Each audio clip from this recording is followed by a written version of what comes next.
Everyone, my name is Arshad Ayyub. Welcome back to my YouTube channel. So आज हम बात करेंगे, एक बुक के ऊपर हम डिस्कस करेंगे and I will try to give you the gist of that book. कि उसके अंदर जितना हो सकेगा मैं उतना बताने की आप सबको कोशिश करूँगा। और वो बुक है man search for a meaning by Victor E Frankl. ठीक है, तो ये बुक के बारे में आज हम थोड़ा डिस्कस करेंगे, थोड़ा समझने की कोशिश करेंगे कि ये बुक हमें क्या बताना चाह रही है और ये हमसे क्या कहना चाह रही है। So first of all I think we should start with the author Victor E Frankl. तो मैं इनके बारे में थोड़ी सी बायोग्राफी दूंगा कि he was a professor of neurology and psychiatry at the University of Vienna medical school. और इनके पास doctor of medicine and doctor of philosophy की भी डिग्री थी। ठीक है, एंड मोर ओवर इनके पास 29 यूनिवर्सिटीज़ से ऑनररी डॉक्टरल डिग्री भी थी। 29 universities is a very big number. ठीक है, तो इससे आपको इतना तो पता चल गया कि यार ये कोई छोटी मोटी पर्सनालिटी नहीं थी, ये एक बहुत बड़ी पर्सनालिटी गुजरी है। लेकिन ये तो इनकी लाइफ का मैंने थोड़ा सा बताया है आपको। अगर आपको ज़्यादा जानना है तो बुक के पीछे अबाउट दी ऑथर का सेक्शन है, आप उसमें पढ़ सकते हैं। And if you want to know more about him then you can search it on Google as well. ठीक है, तो इनको अपनी लाइफ में कॉन्सेंट्रेशन कैंप से भी गुजरना पड़ा during that world war time. Okay, so now we will move towards the index part के इंडेक्स में क्या है। ये बुक मेनली 2 पार्ट्स में डिवाइड की गई है, पार्ट 1 एंड पार्ट 2। एंड इसके अंदर PostScript and about the author भी है, तो वो तो ज़रा सा है, लेकिन जो मेन है वो है पार्ट 1 एंड पार्ट 2।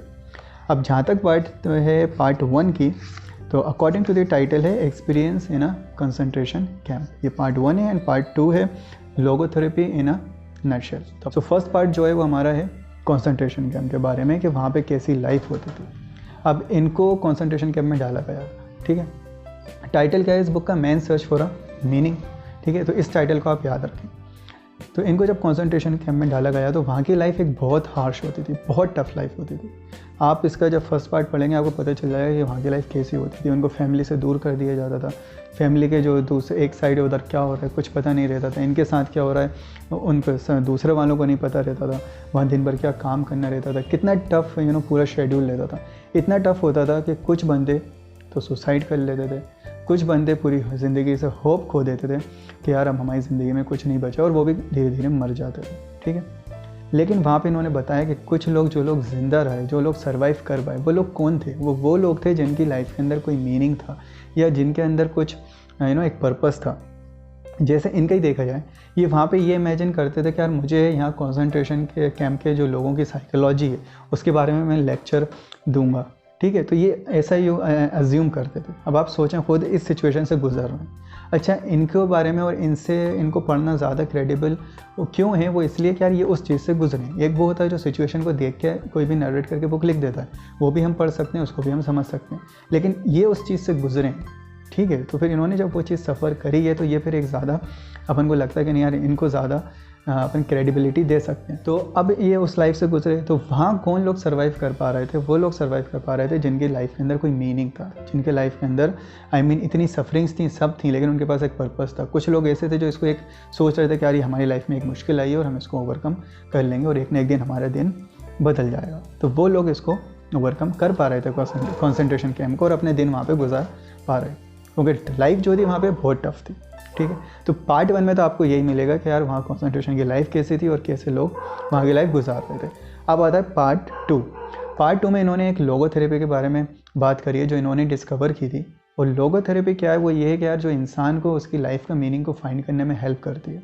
ठीक है, लेकिन इन्होंने 3 तरीके हैं जो बुक के अंदर बताए हैं कि इंसान अपनी लाइफ के अंदर मीनिंग को कैसे फाइंड कर सकता है। ठीक है, तो पहली स्टेप क्या है? पहली स्टेप ये है कि यार इंसान की लाइफ में कोई पर्पस, कोई गोल है, तो वो अपनी लाइफ के अंदर एक मीनिंगफुल रहता है। क्या मुझे ये करना है, मुझे आगे चल के ये बनना है या ये करना है।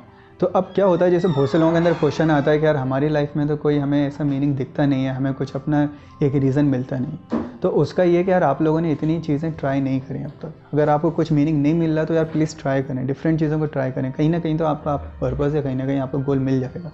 हर बंदे के अंदर कोई ना कोई यूनिकनेस तो होती है ना, तो वो उस फील्ड के अंदर अगर काम करता है तो फिर उसको एक मीनिंग टाइप का अपनी लाइफ के अंदर मिलता है। ठीक है।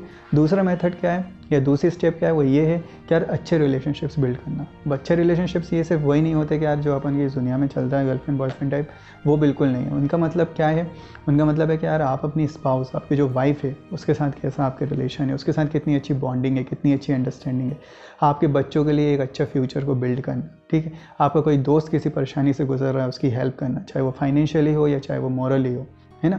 आप अपने पेरेंट्स के साथ कैसे बिहेव करते हैं या उनके साथ आपका कितना टाइम स्पेंड हो रहा है, तो ये सारी जो रिलेशनशिप्स हैं ये इस बॉन्ड की बात की गई है और ये भी आपकी लाइफ को कहीं ना कहीं मीनिंग देती है। स्टेप 3 ये है कि यार जो आपके ऊपर सफरिंग्स आ रही हैं आप उनसे कैसे ओवरकम करते हैं। अच्छा, सफरिंग तो आएंगी। अब मैं इसमें एक बात ये बता दूं कि यार देखो, इंसान के अंदर इस बुक में भी बताया गया है वो कि आपसे लोग सब चीज़ें, कुछ भी चीज़ ऐसी है कि यार कुछ छीन सकते हैं। आई मीन आपके पास अगर पैसा है वो हो सकता है छीन लें, आपके पास अगर कोई अच्छी कार है या कुछ घर है हो सकता है छीन जाए, वो आपके पास से चला जाए।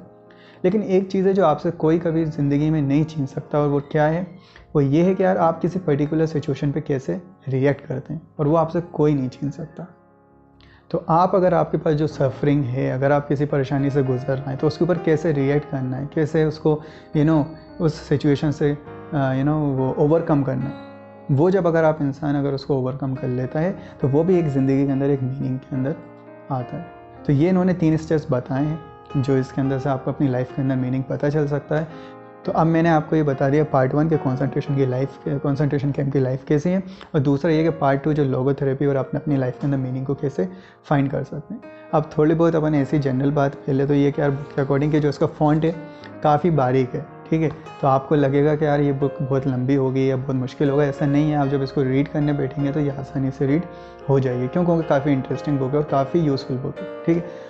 और दूसरा ये कि यार इसके अगर अपन पेजेस की बात करें तो 154 पेजेस हैं इस बुक में, इस एडिशन की बात कर रहा हूँ मैं, जब ये वीडियो आ रही है, ठीक है। अब जहाँ तक प्राइस की बात कर रहे हैं तो प्राइस अराउंड 329 है अमेज़ॉन पे, लिंक डिस्क्रिप्शन में रहेगी। हिंदी में भी अवेलेबल है, इंग्लिश में भी अवेलेबल है। इंग्लिश के रेट अलग हैं, हिंदी के रेट अलग हैं, आप उस लिंक से जाके परचेस कर सकते हैं, ठीक है। अब जो पर्सनल व्यू है वो ये है यार मेरा कि इस बुक को आप ज़रूर रीड करें। क्यों रीड करें, एक तो इसका जो टाइटल है man search for a meaning, कि हमारी ज़िंदगी में मीनिंग होना कितना ज़रूरी है और हमें किस सिचुएशन से अगर मीनिंग नहीं है तो हम कैसे होते हैं, और अगर हमारी लाइफ में मीनिंग आ गया तो फिर हमारा क्या रहता है, पूरा जो हमारी लाइफ स्टाइल रहती है या जो हम ज़िंदगी में करते हैं या हमारा जो नज़रिया होता है लाइफ लेके वो कितना चेंज हो जाता है। और अगर आप कुछ ऐसी चीज़ों से या परेशानियों से गुजर रहे हैं तो उसका भी कुछ ना कुछ हो सकता है आपको इसमें सॉल्यूशन मिल जाए, ठीक है। तो I strongly recommend you all to read this book and go through once. And according to the Los Angeles time, उन्होंने ये कहा है कि if you read but one book this year, doctor Frank books should be that one. Doctor Frank's book should be that one. तो अगर आप साल में एक बुक भी रीड करते हैं तो उसमें आप ज़रूर इंक्लूड करें इस बुक को, man search for meaning. And so this is all in this video. I hope कि आपको बुक की थोड़ी बहुत जो रिव्यू दी है वो समझ में आई होगी एंड इन्फॉर्मेटिव लगी होगी। And if it is informative and if it is useful, then do like it and do share this video as much as you can, and please subscribe this channel for more such upcoming videos in the near future. Thank you so much for watching it till the end. Thank you.